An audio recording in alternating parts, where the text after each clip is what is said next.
In a very rare case, someone who made death threats on Twitter got arrested and is now in police custody as a result. Kyler Schmitz, who is apparently not in favor of Republican senators, is the person who got arrested. He's an Uber driver who apparently was sending threats to Senator Roy Blunt after the horrific shooting in Orlando. Some of the tweets included the following: "I'm going to shoot you in the head for allowing someone to murder my loved ones." He also said, "I'm literally going to buy a gun and shoot you in the face. I watch your brain splat. Bang, bang, bye-bye." He also tweeted at House and Senate Republicans saying, "I can't wait to shoot you in the face one by one." So as you can see, these were very specific threats directed at very specific people. And death threats are very common on social media, especially Twitter, and Twitter usually doesn't do enough about it. But because these are elected officials who have certain resources that most other people don't have, they can investigate it, figure out who the person is, and immediately arrest them. And that's exactly what happened here.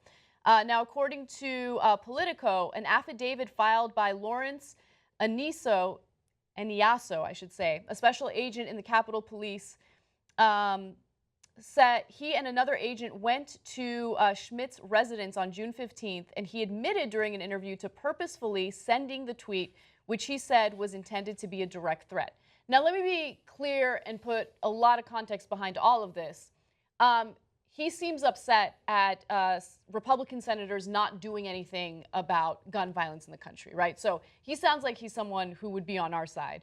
But this is unacceptable behavior. You do not incite violence. You do not direct threats at anyone. This is not doing anything positive for any type of movement. If anything, it's counterproductive.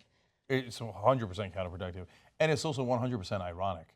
Who says, "I'm against guns, hence I will buy one and shoot you in the face"? It is not a logical argument to make, let alone the horrible moral implications of that. So we're on the side of nonviolence. Don't get carried away. You see me when I see the shootings, I get mad, right? And I also get sad. I'm horrified for the victims, and we empathize with them. We feel their pain, literally, because it pains us.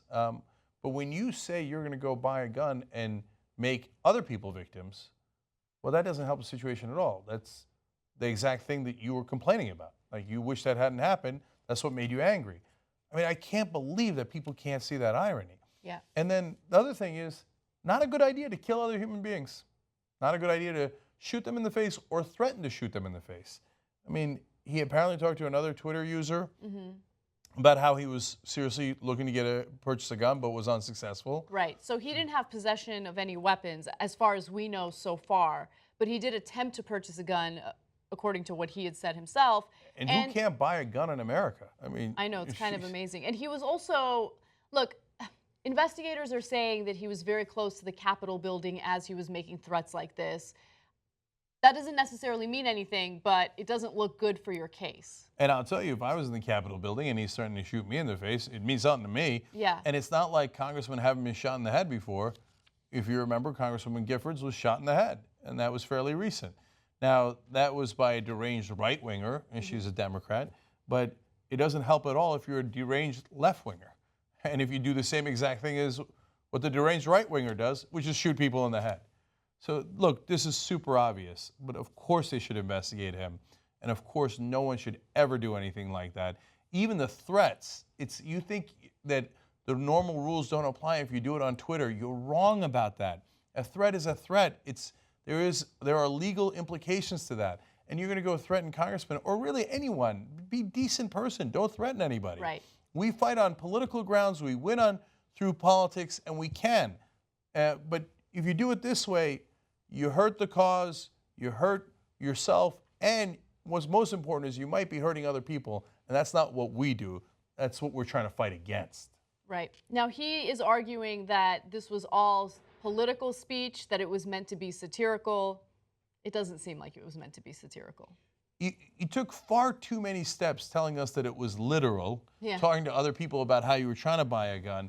If you thought it was a joke, it wasn't fucking funny. And so it's never funny to threaten to shoot someone in the head, because in America, that is a very real possibility. Don't terrorize them like that. It's counter to everything that makes sense. So I don't believe him that it was a joke. And if it was a joke, it was the worst one and one that has legal implications. So if you're hearing this story, don't do that. It's a terrible idea.